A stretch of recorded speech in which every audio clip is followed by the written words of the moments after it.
आरमोरी शहरातून एक दुःखद बातमी समोर येत आहे। शहरातील मुख्य मार्गावरील एका दुचाकी शोरूमची जुनी भिंत कोसळून 3 तरुणांचा दुर्दैवी मृत्यू झालाय, तर 3 जण गंभीर जखमी झाले आहेत। या घटनेमुळे शहरात हळहळ व्यक्त केली जात आहे। ही दुर्दैवी घटना गडचिरोली जिल्ह्यातील आरमोरी शहरात घडली आहे। भगतसिंग चौकातील हिरो कंपनीच्या दुचाकी शोरूमची जुनी भिंत अचानक कोसळली आहे। शुक्रवारी संध्याकाळी ही घटना घडली तेव्हा काही तरुण या भिंतीजवळ उभे होते। भिंत कोसळल्याने ते सर्वजण ढिगाऱ्याखाली दबले गेले।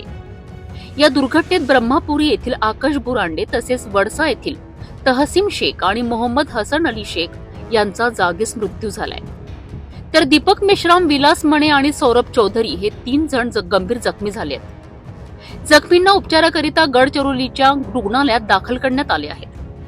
या घटनेनंतर इमारतीची मालकी असलेल्या व्यक्तीवर प्रश्नचिन्ह निर्माण झाले आहेत।